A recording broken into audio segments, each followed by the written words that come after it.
Guru Bergerak Indonesia Maju. Kembali lagi bersama saya, Evi Susanti, calon guru penggerak angkatan keempat dari SMK Negeri 1 Lempuing, Kabupaten Ogan Komering Ilir, Provinsi Sumatera Selatan.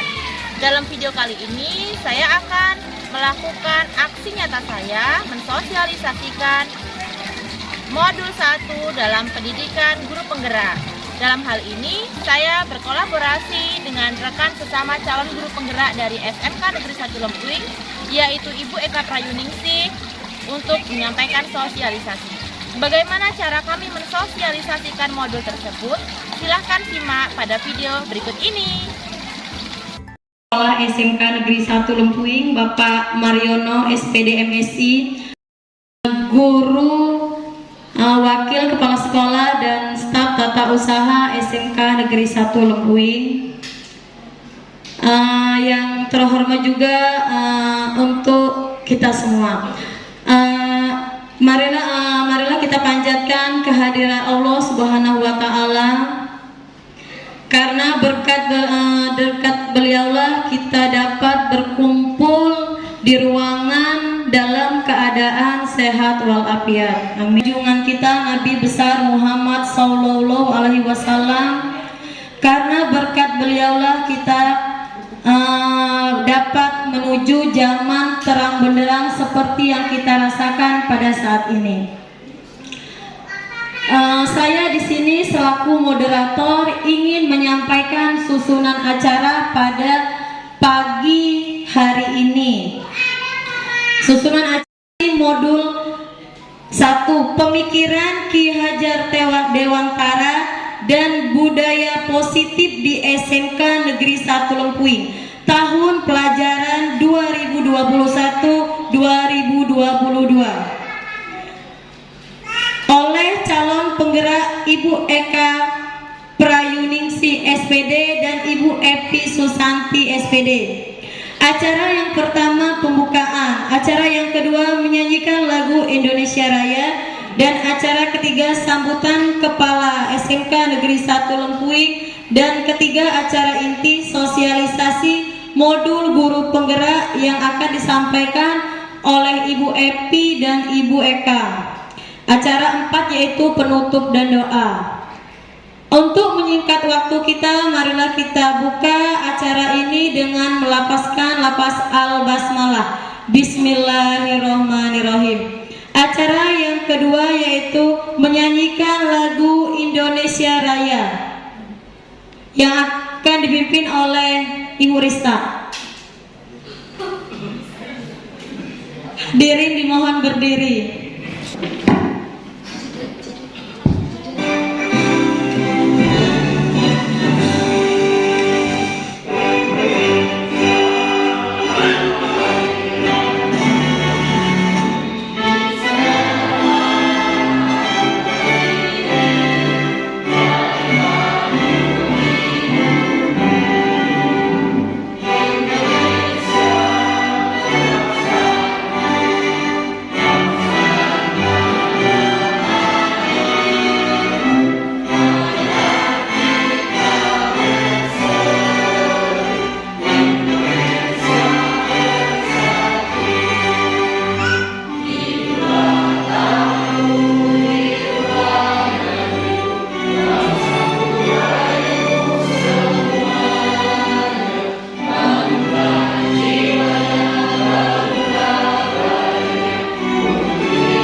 Hadirin diharap duduk kembali. Bapak Mariono, SPD MSI, padanya kami persilakan.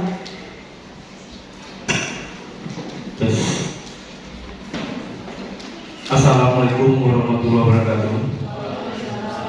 Alhamdulillahirrahmanirrahim. Wassalatu wassalamu ala asrofil anbiya'i wal mursalin wa ala alihi sholihina wa sallam. Yang kami hormati Bapak Ibu Wakil Kepala Sekolah, yang kami hormati Bapak Ibu Kaprov, yang kami hormati dan saya banggakan Ibu Eka Prayuningsi dan Ibu Epi Susanti sebagai guru penggerak di SMK Negeri 1 Lumpuing, Kabupaten Ogan Komering. Marilah kita tiada henti-hentinya memanjatkan puji dan syukur atas karunia karena pada kesempatan yang sangat berbahagia ini kita dapat berkumpul di ruangan lab komputer SMK Negeri Jaya dalam rangka mengikuti kegiatan aksi nyata dari kedua guru penggerak yang ada di SMK Negeri Sumpring ini dengan judul Sosialisasi Modul 1 Filosofi Pemikiran Ki Hajar Dewantara dan Budaya Positif. Bapak Ibu sekalian, dalam 2 tahun terakhir ini, masuk hampir 2 tahun terakhir, di Indonesia itu ada program namanya Guru Penggerak. Nah, program Guru Penggerak ini memang bergeraknya tidak kami kalau bergerak itu bergerak terus. Ya ini begitu juga. Banyak kegiatannya, banyak iklan-iklannya dan banyak loka karyanya. Kalau sekolah SMA, SMP dan SD itu namanya sekolah penggerak. Kalau kita di SMK itu ada namanya sekolah pusat keunggulan. Nah, kita belum termasuk dalam sekolah pusat keunggulan, masih terkendala dengan akreditasi minimal B. Ya, mohon nanti Bapak Ibu kita persiapkan untuk akreditasi pada tahun ini, sehingga kalau sudah terakreditasi minimal B, maka kita bisa masuk menjadi sekolah pusat keunggulan yang banyak manfaatnya bagi sekolah dan warga sekolah. Kalau sekolah kita sudah terjadi sekolah pusat keunggulan. Nah, guru penggerak ini merupakan bagian dari sekolah pusat keunggulan itu yang akan nanti dilaksanakan juga kurikulum baru. Ada yang punya kurikulum paradigma baru. Itu waktu kita Pak Udin sudah mengikutinya. Insya Allah nanti kalau kita siap melaksanakannya, itu bisa dilaksanakan pada tahun ajaran baru ini, penuh ataupun setengah semi, ya, untuk pelaksanaannya nanti tergantung dari kesiapan sekolah kita untuk melaksanakan kurikulum baru tersebut. Kami sebagai kepala sekolah sangat mendukung kegiatan Ibu Eka Prayuningsi dan Ibu Epi Susanti dalam mengikuti program sekolah penggerak ini. Karena sekolah penggerak ini, guru penggerak ini sangat sangat bermanfaat untuk kemajuan sekolah dan untuk kemajuan pendidikan. Sekarang kalau mau menjadi kepala sekolah, mau jadi pengawas, harus mempunyai sertifikat guru penggerak. Tidak lagi ada pelatihan kepala sekolah, yang ada nanti ada menggunakan pelatihan dari guru penggerak. Jadi guru penggerak ini sangat penting untuk jenjang karir selanjutnya. Itu saja Bapak Ibu sekalian, kami mohon untuk mengikuti acara ini dengan tertib. Dan saya akhiri, wassalamualaikum warahmatullahi wabarakatuh.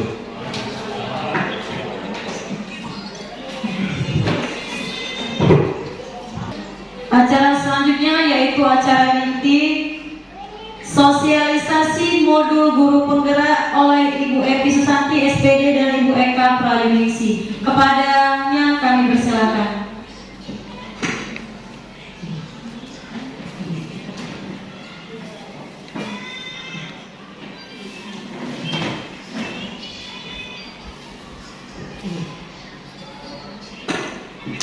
Warahmatullahi wabarakatuh.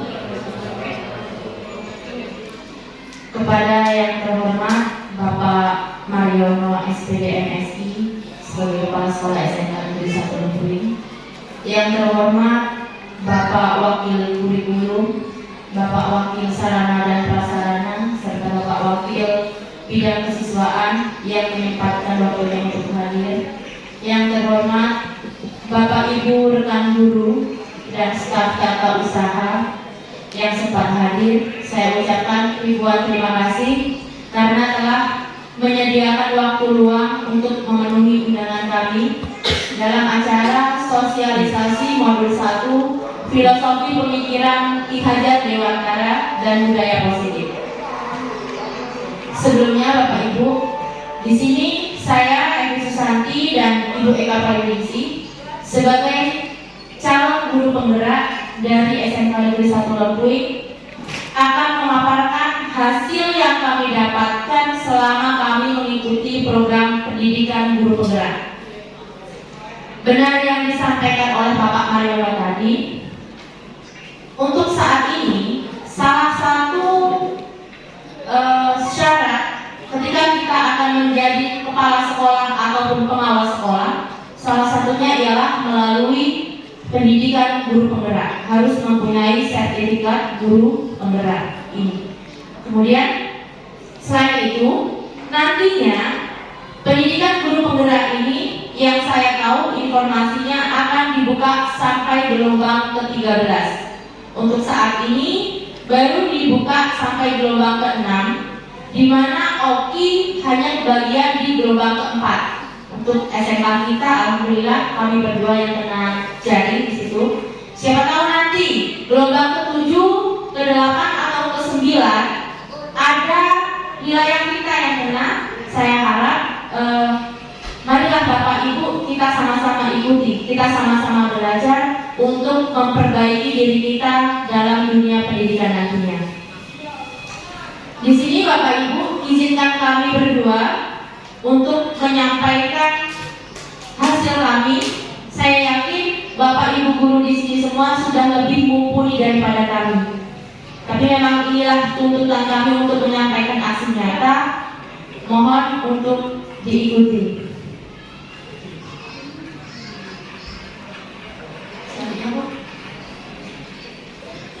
4 modul yang harus kita selesaikan, di mana kami baru menyelesaikan 1 modul. 1 modul itu kami tempuh dari bulan 10, 11, 12. Berarti selama 3 bulan kami menyelesaikan modul 1. Di modul 1 itu ada 4 submateri. Berarti kami nanti masih kurang 3 modul lagi. Modul yang pertama ini tentang pemikiran Ki Hajar Dewantara dan budaya positif. Menurut Ki Hajar Dewantara, pendidikan adalah memberikan tuntunan terhadap segala kekuatan kodrat yang dimiliki anak agar dia mampu mencapai keselamatan dan kebahagiaan yang setinggi-tingginya, baik sebagai seorang manusia maupun sebagai anggota masyarakat.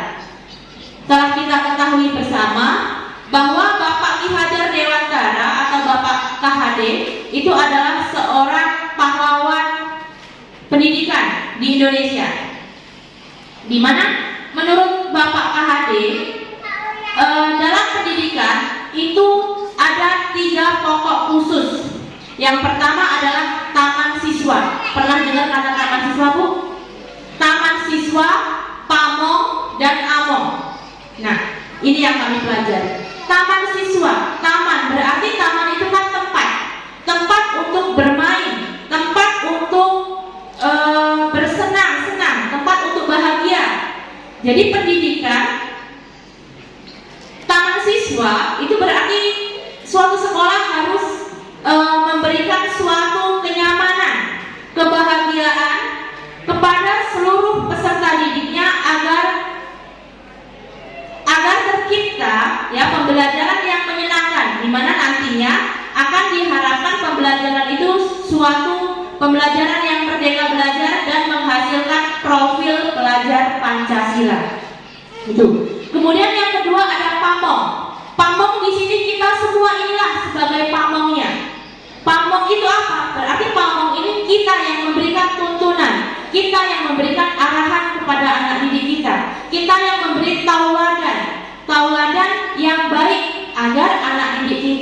tetap terjaga karakternya, kemudian etikanya itu. Kemudian yang ketiga ada among. Pernah dengar kata-kata among? Pamong itu orangnya, among berarti ngemong. Ngemong itu berarti kalau bahasa Indonesianya membimbing.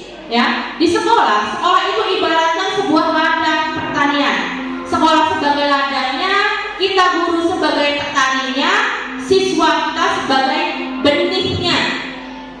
Ya, benih jagung kalau ditanam berarti diharapkan akan tetap tumbuh menjadi jagung.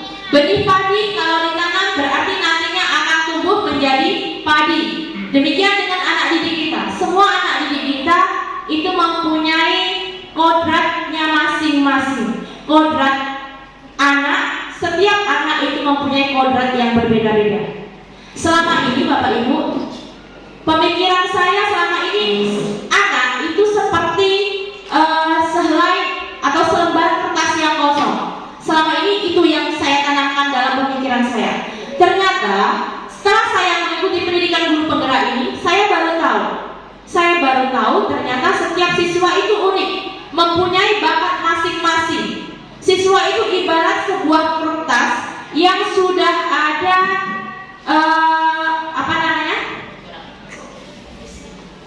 ada bayangannya, ada coraknya.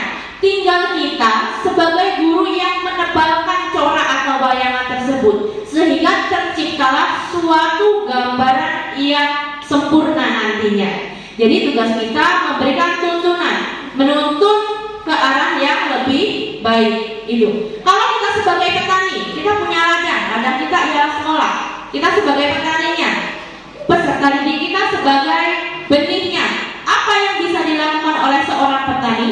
Tidak mungkin petani menanam padi akan merubah padi menjadi jagung. Tidak mungkin juga kita kalau menanam jagung mengharapkan jagung tersebut menjadi padi. Yang bisa kita lakukan adalah apa? Bapak pertanian, memupuk ya Pak ya, merawat, kemudian apa? Memberikan air yang cukup, memberikan cahaya yang cukup agar tercipta tanaman yang sempurna. Pun demikian dengan kita. Berarti yang bisa kita lakukan terhadap anak didik kita, memberikan tuntunan, memberikan tauladan yang baik pastinya, sehingga tercipta budi pekerti dan karakter siswa yang baik. Itu yang diharapkan. Kemudian di sini dalam merdeka belajar itu bukan dalam artian siswa bisa sekehendaknya belajar, tidak. Tapi di sini kita akan membuat siswa merasa nyaman, merasa senang dengan pelajaran kita, merasa ketika kita tidak hadir di tengah-tengah mereka, mereka merasa akan ada yang kurang. Kok Bapak ini tidak masuk ya? Kenapa? Kok Ibu ini tidak hadir? Kemana beliau? Itu. Jangan sampai kalau bisa ketika kita tidak hadir, siswa bersorak alhamdulillah. Jangan sampai seperti itu. Kalau bisa kita harapkan ketika kita tidak hadir, anak kita rindu dengan kita. Itu. Sehingga tercipta merdeka belajar yang menghasilkan nantinya profil pelajar Pancasila. Kemudian Bapak Ibu, nantinya kami ini dipersiapkan atau pendidikan guru penggerak ini dipersiapkan untuk tindak lanjut dari tujuan pendidikan kita, yaitu menghasilkan profil pelajar Pancasila. Dalam profil pelajar Pancasila itu ada 6 hal yang menjadi poin pentingnya. Kalau semalam Bapak Ibu guru ikut yang pelatihan itu yang ada di YouTube ya, yang disiarkan langsung oleh guru, itu sedikit banyaknya sudah dapat gambarannya. Di mana dalam profil pelajar Pancasila yang pertama ada beriman bertakwa kepada Tuhan Yang Maha Esa dan berakhlak mulia. Kemudian ada mandiri, bernalar kritis, berkebinekaan global, kreatif. Diharapkan nantinya ketika siswa kita sudah lulus dari sini akan tercipta 6 profil pelajar Pancasila ini. Yang pertama tentang beriman bertakwa kepada Tuhan Yang Maha Esa dan berakhlak mulia. Di situ tentang mengenal dan mencintai Tuhan Yang Maha Esa. Berarti hal ini didukung oleh program dari Bapak Sumarsi, mengingatkan kita bahwasanya atau peserta didik kita untuk menjalankan atau memfungsikan kembali musola, tadarus Al-Quran bersama, kemudian baca Yasin bersama setiap hari Jumat. Itu harus.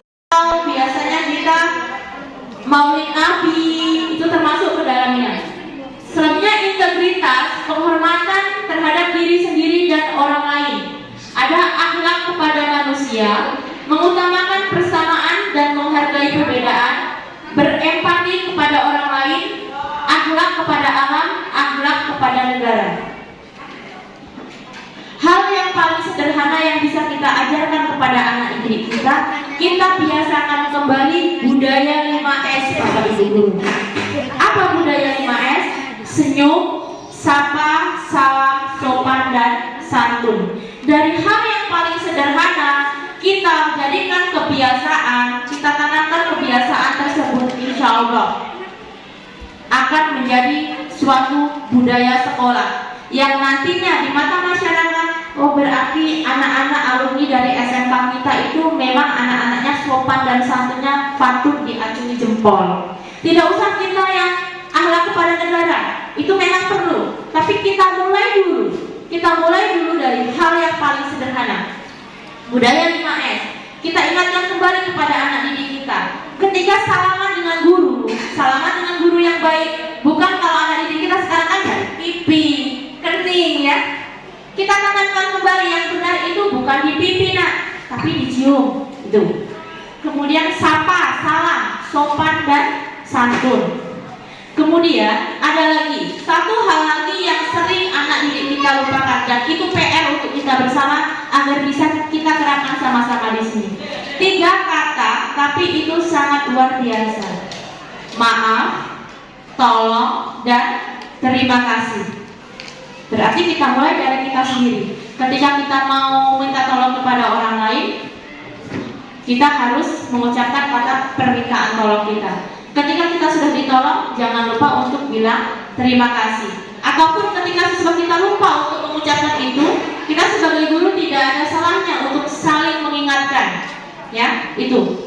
Insya Allah kalau hal sederhana itu kita budayakan, kita biasakan terjadi, insya Allah akan terbentuklah suatu budaya positif yang baik di sekolah kita nantinya. Kemudian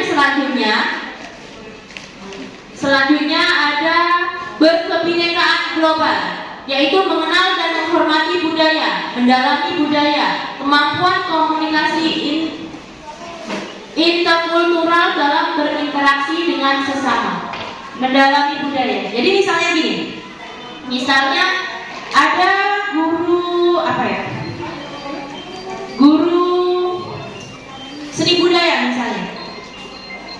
Seni budaya berarti kita budayakan yang ada di sekeliling kita. Kita tidak usah jauh-jauh, kita ambil dari tarian daerah Bali. Nah, kita budayakan yang ada di kita dulu.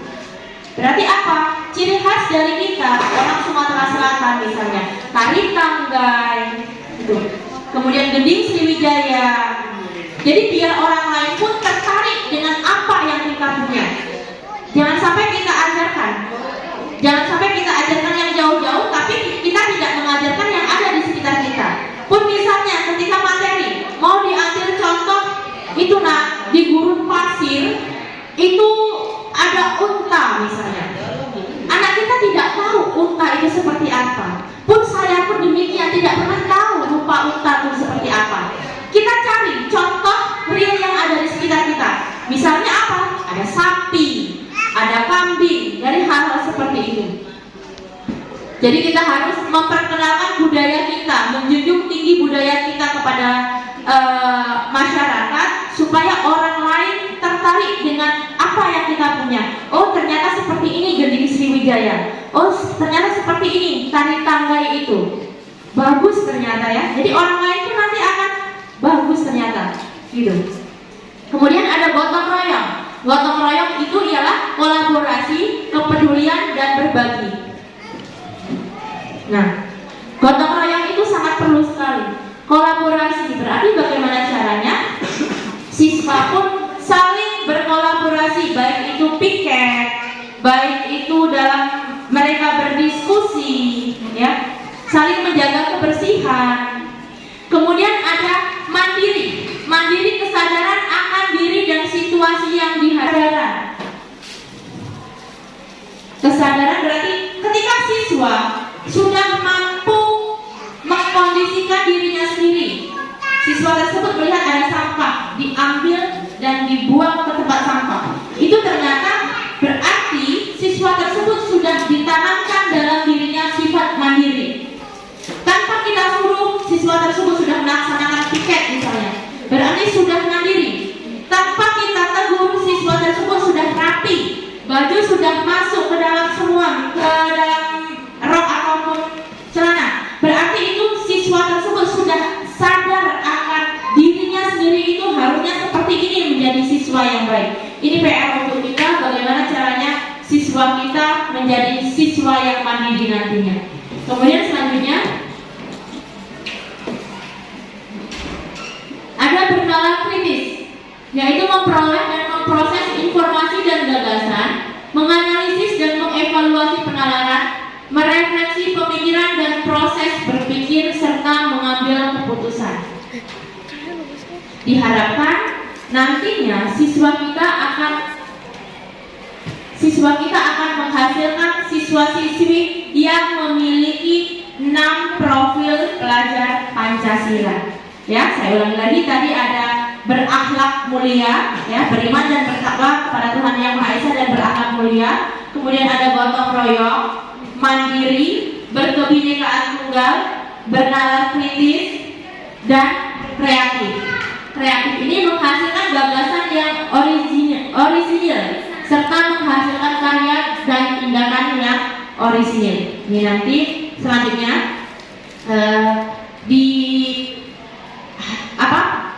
selanjutnya nanti akan kami perjelas lagi mengenai kreatif ini di budaya positif nantinya. Selanjutnya akan disampaikan oleh rekan saya, Ibu Eka Prayuningsi.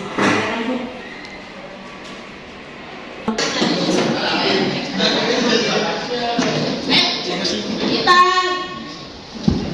refleksi ya Bapak Ibu, kita relax saja supaya apa yang saya terangkan dengan Ibu Evi Susanti bisa masuk dan bisa.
Jadi sebenarnya game ini bisa kita terapkan di paradigma ya. Nah, jadi Pak Amar di sini di genggamannya itu dia memiliki sesuatu yang berharga. Pak Gianto sebagai teman B, dia ini berusaha sekuat tenaga merayu Pak Amar dengan apapun caranya agar Pak Amar ini mau membukakan genggaman tangannya.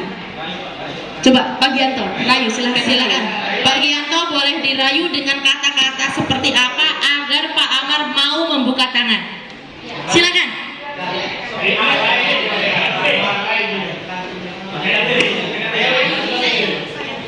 Pak Amar, tolong buka genggaman sampean. Nanti kalau sampean buka genggaman ini, tak traktir di kantin. Iya, ini benar, ini saya bawa duit.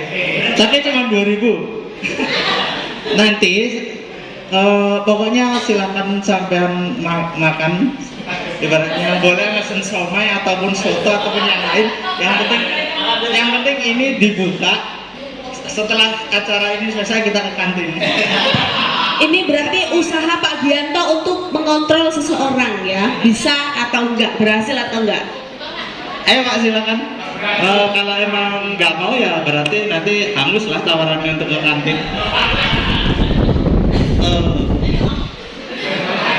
Nggak mau ya? Oke, kalau emang nggak mau ya. Oke. Masalah pulang atau berangkatnya berarti kita udah nggak barengan lagi lah. Dan apa?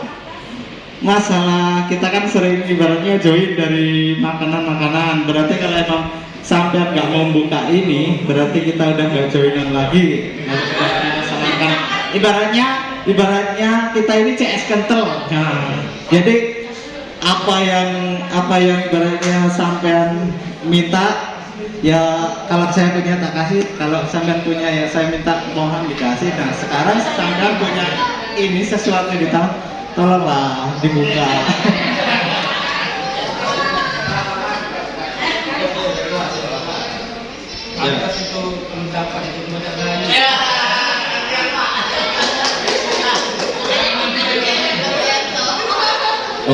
Oke, saya buka. Daripada persahabatan kita hancur gara-gara satu benda.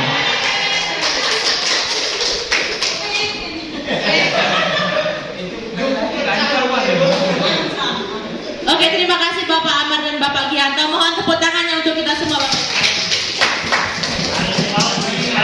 Jadi itulah sekarang pendidikan kita seperti itu, ibaratkan seperti itu. Siapakah yang punya posisi kontrol paling utama di situ, Bapak Ibu? Apakah Pak Amar atau Pak Gianto? Yang punya posisi kontrol Pak Gianto apa Pak Amar? Dua-duanya. Hanya ada satu yang punya posisi kontrol, yaitu Bapak Amar. Karena dia yang punya, dia yang mau menggerakkan hatinya. Kalau hatinya tidak tergerak untuk membuka tangan, ya sampai kapanpun tidak akan dibuka. Sekuat apapun Pak Gianto ngerayu, sekuat apapun Pak Gianto maksa, kalau tidak ada kesadaran diri dari hatinya Pak Amar, ya tidak akan dibuka. Pun demikian sekarang dengan kita Bapak Ibu Guru. Kita ibaratkan Pak Gianto, siswa kita ibaratkan Bapak Amar. Pelaku utamanya siapa? Tokoh utamanya siapa? Ya siswa. Kita hanya menuntun, memberikan tuntunan, memberikan rayuan ya Pak Gianto. Rayuan maut dari Pak Gianto untuk Pak Amar. Bisa kita kontrol. 5, 4, 5, 4, 3, 2.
Sepertinya sudah nggak ada suara.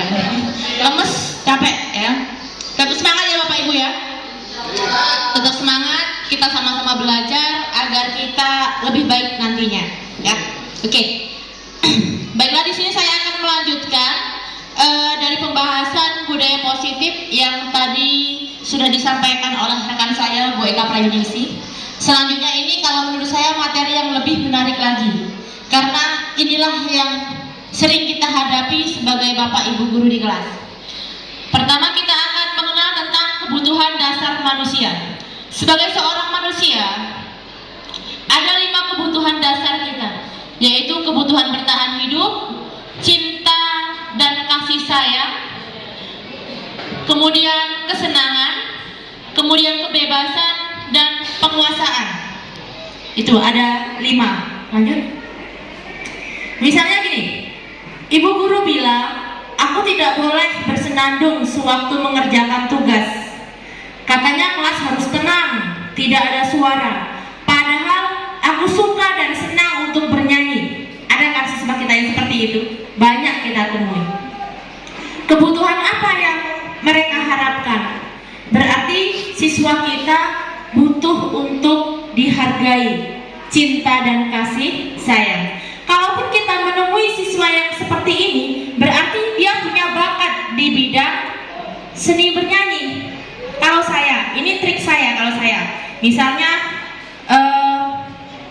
Pak Gianto ini suka nyanyi dalam kelas.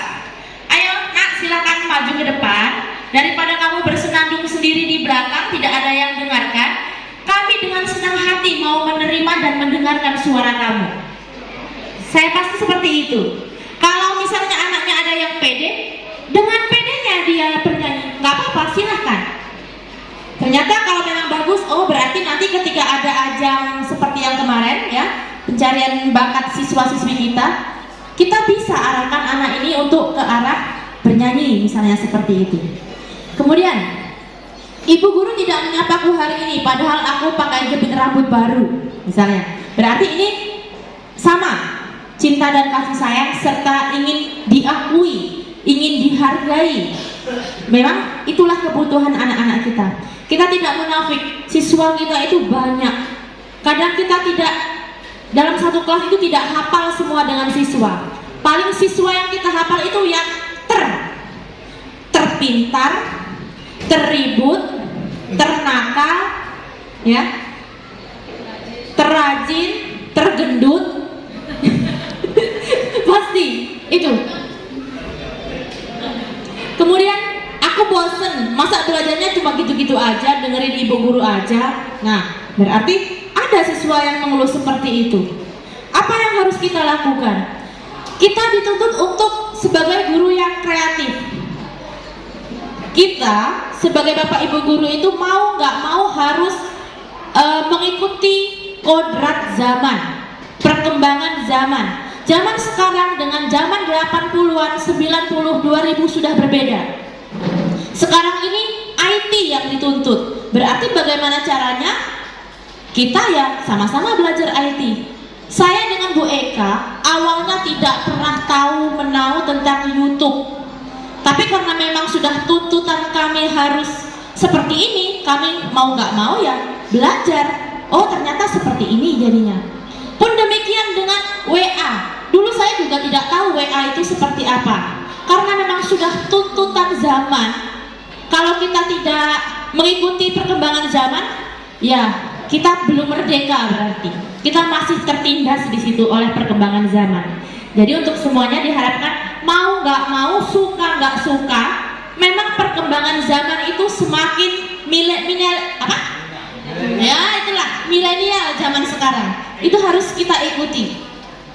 Anak-anak kita dengan kita kalau masalah IT jauh, kita jauh. Buktinya ada tuh, ada kita yang 12 TKJ 1, saya apresiasi sekali. Ternyata ada, saya masih belajar tahap YouTube. Oh ternyata ada satu siswa kita yang sudah sampai 3000 berapa subscribe. Iya, oh ini sudah kerjasama kata saya dengan pihak YouTube. Sudah Bu, saya sudah ACC. wow hebat, ternyata hebat dari 12 TKJ 1. Anaknya biasa-biasa saja di bidang pelajaran matematika dengan saya biasa, tapi ternyata ada bakat di situ.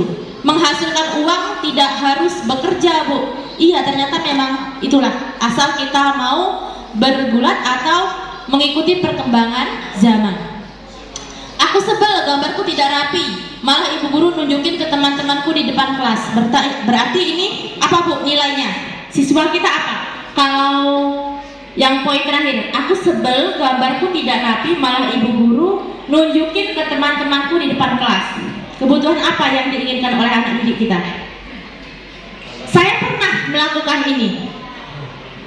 Ternyata saya selama ini salah. Disinilah saya baru sadar. Ternyata anak kita itu perlu dihargai, perlu diakui. Lanjut, Bu Eva. Selanjutnya ini, ada 5 posisi kontrol. 5 posisi kontrol yang harus kita terapkan. Posisi kontrol itu yang pertama adalah kita sebagai penghukum. Ada yang kedua sebagai pembuat merasa bersalah. Ada tingkatan selanjutnya sebagai teman, sebagai pemantau, dan sebagai manajer.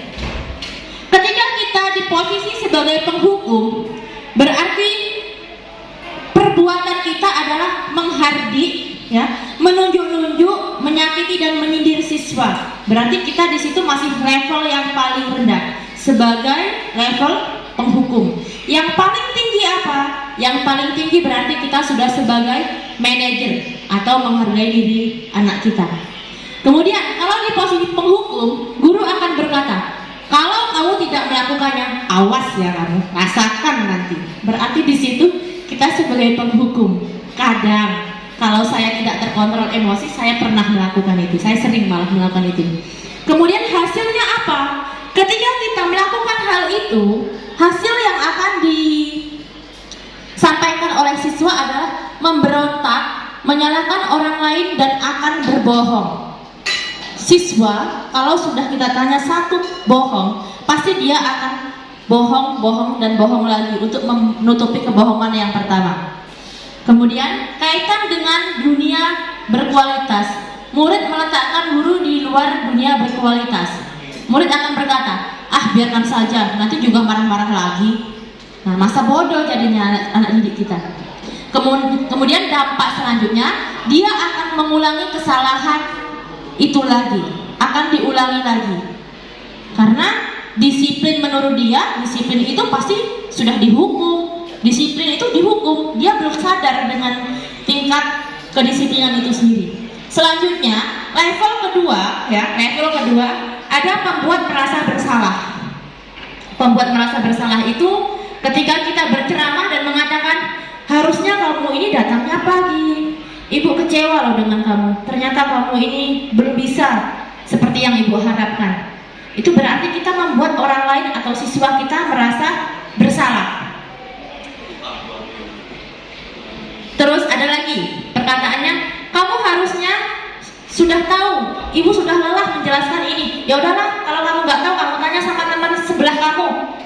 Itu misalnya, itu juga kita berarti di situ masih sebagai pembuat merasa bersalah. Ketika anak kita belum paham, anak tersebut tanya pun, kita harus melayani dengan hati, ya. Kemudian hasilnya apa? Hasilnya siswa kita akan menyembunyikan dan berbohong lagi. Dampak terakhirnya dia akan rendah diri. Bapak kecewa sekali dengan kamu, ibu sangat kecewa dengan kamu. Berarti ketika kita ada di level sebagai teman, berarti kita akan membuatkan alasan-alasan untuk muridnya. Ayolah, lakukan ini ibu. Ibu yakin kamu pasti bisa. Sebagai teman, kita ajak siswa berbicara itu layaknya kita bicara dengan seorang teman. Itu berarti kita sudah sebagai level di teman. Kemudian, masa kamu tidak mau sih? Ingat tidak? Ibu pernah bantu kamu loh. Atau yang kayak dilakukan Pak Gianto dengan Pak Amar tadi, itu berarti juga sudah level sebagai teman. Kita kan best friend. Atau ibu yakin kok kamu itu pasti bisa. Ayolah, lakukan. Tuh. Kemudian dampaknya apa? Dampaknya lemah, tidak mandiri, dan akan bergantung. Level selanjutnya ada sebagai pemantau, menghitung dan mengukur. Guru akan bertanya, kamu masih ingat nak peraturan di sekolah kita? Ingat Bu. Kamu masih ingat nggak kalau misalnya sekolah kita itu punya peraturan? Ingat Bu. Kemudian misalnya siswa terlambat tuh, itu seharusnya ini yang harus kita pahami dan kita lakukan dan terapkan kepada anak didik kita. Hasilnya siswa akan belajar menyesuaikan diri apabila hanya diawasi oleh Bapak Ibu guru. Kemudian dampaknya menitik beratkan pada sanksi atau hadiah untuk dirinya. Level yang paling tinggi dan tertinggi adalah posisi sebagai manajer. Kalau kita sudah bisa menempatkan diri kita sebagai manajer, ini berarti kita sudah luar biasa sekali. Guru akan mengajukan pertanyaan-pertanyaan. Kemudian apa yang kita yakini, apa yang bisa kamu kerjakan untuk memperbaiki hal ini? Inilah nanti akan kita bahas tentang segitiga restitusi. Nanti akan saya jelaskan lagi. Kemudian dampaknya tadi siswa akan mengevaluasi diri, bagaimana cara dia untuk memperbaiki diri. Lanjut Bu Eka. Lanjut. Nah, nada suara ketika kita berbicara dengan siswa, ini yang paling penting. Apa yang tersampaikan dari sebuah pesan, ternyata dari kata-kata itu hanya 10% yang masuk di dalam pemikiran siswa. Nada suara 35%. Kamu ini,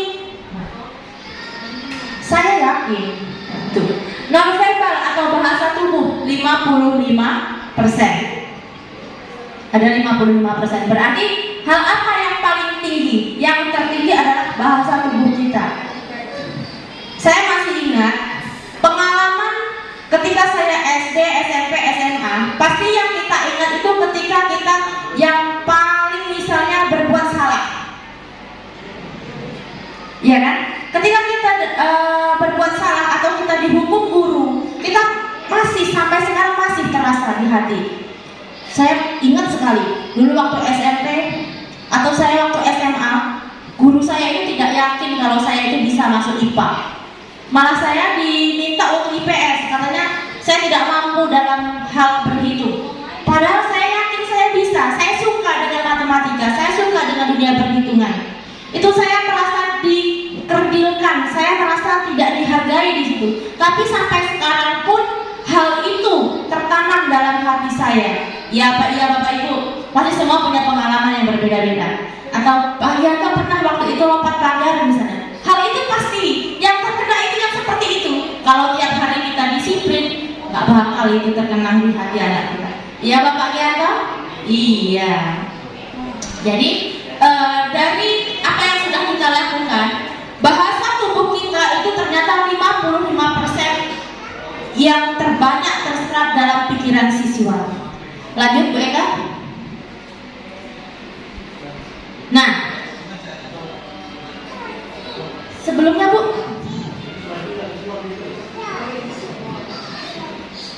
kegiatan nada suara bersama-sama pada hitungan ketiga mempraktikkan. Tadi kan kita sudah belajar tentang 5 posisi kontrol sebagai penghukum, membuat orang lain merasa bersalah, teman, dan pemantau. Lanjut Bu Eka. Apa yang kita sampaikan dari nada suara kita itu penerimaan kepada siswa itu berbeda-beda. Misalnya, apa yang kamu mau? Nah, berarti di situ kita sebagai apa? Apa yang kamu mau, nak? Sudah beda lagi kan? Sampainya di pemikiran kita itu sudah berbeda. Apa sih yang kamu mau nih? Nah, beda lagi. Mau kamu apa? Nah, misalnya seperti itu, beda. Kemudian selanjutnya restitusi. Inilah restitusi ini di level yang paling tinggi tadi sebagai seorang manajer. Restitusi adalah proses menciptakan kondisi bagi murid untuk memperbaiki kesalahan mereka sehingga mereka bisa kembali pada kelompok mereka dengan karakter yang lebih kuat lagi. Saya yakin seluruh siswa-siswi di sini pernah melakukan kesalahan. Saya harapkan kita sama-sama belajar Bapak Ibu, bukan berarti kami berdua berdiri di sini lebih baik dari Bapak Ibu, tidak. Tapi marilah kita sama-sama belajar memperbaiki diri, menerapkan ini di sekolah kita agar menjadi budaya dan berdampak lebih baik nantinya di sekolah kita. Lanjut Bu Eka. Ciri-ciri restitusi itu adalah bukan untuk menebus kesalahan, namun untuk belajar dari kesalahan. Misalnya, siswa terlambat, tuh, memperbaiki hubungan antara guru dan siswa. Kemudian kita kasih tawaran, bukan paksaan. Restitusi menuntun untuk melihat ke dalam diri. Restitusi mencari kebutuhan dasar yang mendasari tindakan mereka itu apa. Restitusi cara yang paling baik untuk memperbaiki diri. Kemudian restitusi fokus pada karakter, bukan tindakan. Yang diharapkan adalah karakter dan budi pekerti yang baik dari anak didik kita. Kemudian restitusi itu fokusnya kepada solusi ya. Kemudian restitusi mengembalikan murid yang berbuat salah pada kelompoknya. Lanjut Beka. Menstabilkan identitas, validasi tindakan yang salah, dan menanyakan keyakinan. Misalnya, saya ambil contoh kemarin, saya ambil pas siswa datang terlambat. Misalnya ada siswa datang terlambat tuh, saya panggil kemarin. Saya sudah mencoba, tapi belum secara merasa saya terapkan. Saya tanya dulu, Amar, kenapa kamu bisa datang terlambat? Tapi nada kita di situ jangan langsung kita marah-marah, jangan langsung kita bentak-bentak. Kalau kita sudah bentak-bentak dan marah-marah, berarti siswa sudah langsung down di situ. Allah, walaupun aku ngomong jujur, pasti masih dihukum, ya toh? Pasti seperti itu. Jadi siswa itu juga butuh untuk dihargai. Kenapa kamu datang terlambat, Amar? Iya Bu, maaf. Pasti dia akan jujur ketika kita ngomongnya seperti itu. Maaf Bu, tadi saya bangunnya kesiangan. Kenapa Amar bangun kesiangan? Misalnya, semalam saya mabar Bu dengan teman-teman saya. Mabar saya sendiri nggak tahu istilah mabar. Mabar itu apa sampai sekarang pun saya nggak tahu. Saya mabar Bu, misalnya. Pulang sampai jam 2 Bu, tidur jadi kesiangan misalnya. Nah, disinilah posisi kita untuk menstabilkan identitas ini. Kita hargai siswa kita. Amar, misalnya, setiap orang itu pasti pernah melakukan kesalahan. Tidak ada orang yang sempurna, tidak ada orang yang luput dari salah. Amar bukan satu-satunya siswa yang pernah berbuat salah. Kita stabilkan dulu identitas siswa, kita stabilkan dulu kondisinya seperti apa. Kemudian validasi tindakan yang salah. Ini yang tadi. Kamu tentu punya alasan. Kenapa kamu sampai datang terlambat? Itu tadi. Ternyata alasannya mabar. Nah, mabar. Adakah cara yang lebih efektif untuk mendapatkan apa yang kamu butuhkan? Kemudian kita tanya dulu. Amar sampai mabar jam berapa? Misalnya sampai jam 2. Kemudian kamu bangun jam berapa, Amar? Jadi kita hanya sebagai yang memberi pertanyaan, Bapak Ibu. Kita hanya memberikan pertanyaan. Yang membuat keputusan nanti ya anak kita itulah. Tapi pertanyaan kita mengarahkan untuk hal yang lebih baik lagi. Amar sampai jam berapa, Mabar? Sampai jam 2 Bu misalnya. Tidur, kemudian bangun jam berapa? Bangun jam 7 Bu. Rumahmu di mana? Rumahku di Saya Maju misalnya. Nah, berarti Amar punya waktu 30 menit dari rumah ke sini. Belum mandi, belum sarapan, belum mempersiapkan diri. Apakah itu cukup? Kita hanya memberikan pertanyaan kepada anak didik kita. Tidak Bu. Amar dari sekolah jam berapa? Dari rumah jam berapa berangkat ke sekolah? Jam 7.20 misalnya. Dalam waktu 10 menit. Apakah cukup Amar sampai ke sekolah? Tidak Bu. Nah, kita hanya memberikan pertanyaan. Kemudian, Abang masih ingat kita punya peraturan sekolah? Ingat Bu, pasti dia akan menjawab terus. Kita memancing dengan pertanyaan. Oh ya Amar, coba. Abang masih ingat? Kira-kira kita masuk pukul berapa? 7.30 misalnya. Lakukan. tidak mabar lagi Bu. Nah, berarti dia sudah punya second opinion atau pilihan kedua lagi. Tapi yang memutuskan itu dia. Kita hanya memberi opini atau memberi pertanyaan pemantik agar anak kita bisa memutuskan hal baik apa yang harus dia lakukan untuk dirinya sendiri. Kalau kita yang banyak ngoceh ABCD, saya yakin nggak semuanya terserap dalam pikiran anak kita. Tapi ketika kita buat pertanyaan pemantik yang memutuskan atau yang mencetuskan itu dia sendiri, minimal ada nanti hasil baik yang diharapkan. Jadi apalagi amal yang harus dilakukan?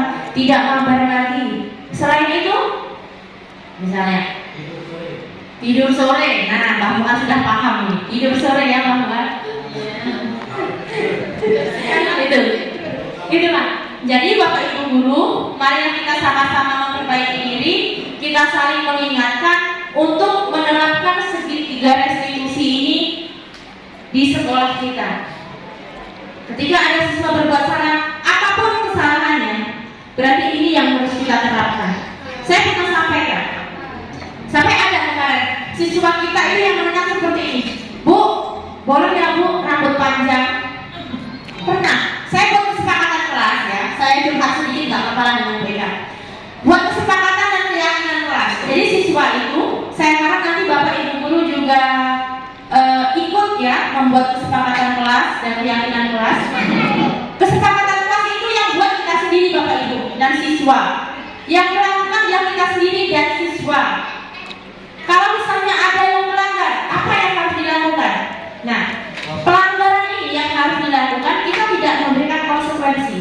Berikan saja kalau saya tapi. Coba kamu, baru yang berkaitan dengan ilmu aja.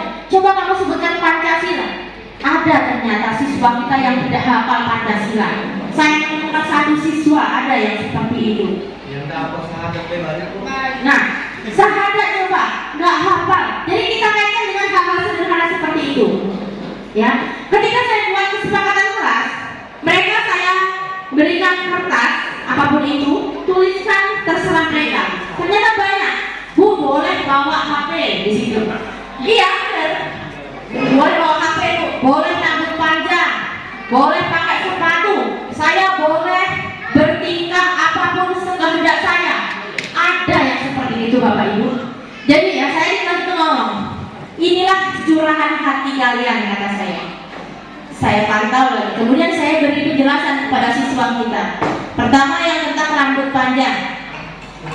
Sekolah ini bukan itu. Yang pertama bukan itu. Yang pertama dia ada yang ngomong ini.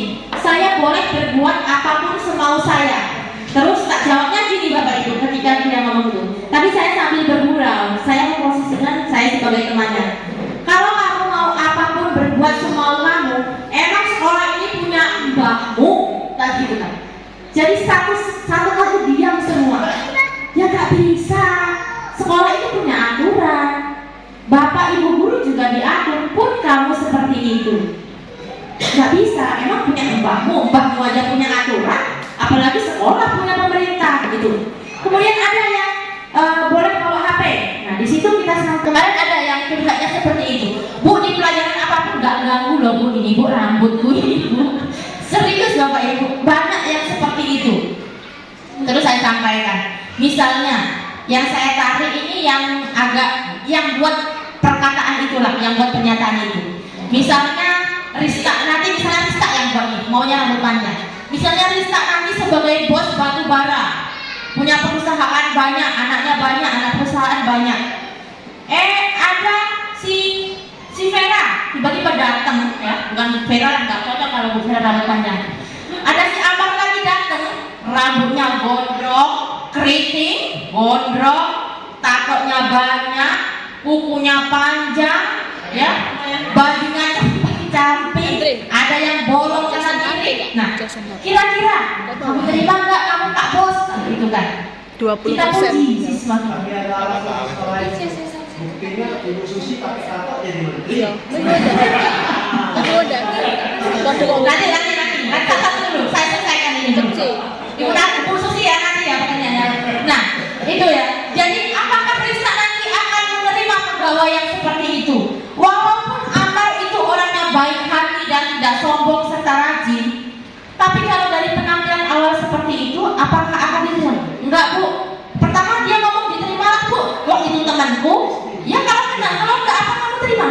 ya nggak bakal diterima. Lah itulah tujuannya sekolah, mendidik kamu supaya lebih baik nantinya. Itu. Kalau Pak Amar tadi, Pak Kapten tadi apa? Bu Susi punya tante jadi menteri. Berarti nasib baik dari Bu Susi, Pak. Lanjut, maju. Nah, untuk membuat murid yang merasa gagal karena berbuat salah menjadi positif terhadap dirinya, guru berkata, nah, yang datang lagi ke sekolah sebelum kami melakukan lomba karya. Lomba karya itu kami lakukan setiap bulan, di awal bulan biasanya. Insya Allah akan kami lakukan di tanggal 5 Februari. Jadi sebelum kami lomba karya, PP kami akan datang. Beliau akan memastikan apakah di sekolah saya sebagai guru penggerak ini sudah melaksanakan hal ini apa belum. Jadi saya harap Bapak Ibu guru semuanya, ilmu yang sedikit ini semoga bermanfaat. Mari kita sama-sama di kelas kita masing-masing kita buat kesepakatan kelas. Kesepakatan kelas itu tadi yang buat ya sama-sama dengan siswa. Tapi ketika siswa ada yang kesepakatannya aneh-aneh, kita luruskan lagi niat sekolah itu untuk apa, bukan untuk jadi dirinya sendiri. Kita bisa lebih baik lagi dalam mendidik dan menuntun anak-anak kita, karena anak-anak kita ini luar biasa semua. Mungkin hanya itulah yang bisa saya dan Bu Eka sampaikan. Lebih kurangnya saya mohon maaf, kepada Allah saya mohon ampun. Sekali lagi saya sampaikan terima kasih sebanyak-banyaknya kepada Bapak Ibu. Maaf apabila hidangan dari kami ala kadarnya, mohon diterima ya. Hanya itulah yang bisa kami berikan kepada Bapak Ibu guru, semoga bermanfaat. Saya akhiri, wabillahi taufiq wal hidayah. Wassalamualaikum warahmatullahi wabarakatuh. Namun sebelumnya Bapak Ibu, kami minta kita foto-foto dulu yuk di sini sama-sama. Bismillahirrahmanirrahim. Allahumma sholli ala sayyidina Muhammad sayyidil awwal wal akhir walhamdulillahi rabbil alamin. Hadana minan nasakirin Allahumma wa ni'ama wa fi mazida ya rabbal alamin hamdu kama yang bari jalali wa karim wa mistanik. Allahumma rabbana habana min azwajina wa dhurriyyatina qurrata a'yunin waj'alna imama. Rabbana tujib qulubana ba'da idh hadaytana wa hab lana min ladunka rahmah innaka antal wahhab. Rabbana ighfir lana wa li walidayna warhamna kama rabbayana shaghira.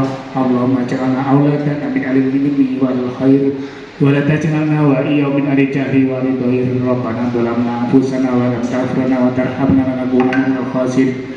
Rabbana atina fid dunya hasanah wa fil akhirati hasanah wa qina adzabannar.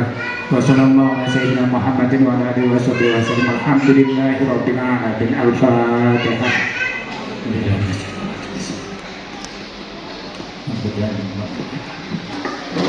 Baiklah, sekian acara kita pada pagi hari ini. Saya selaku pembawa acara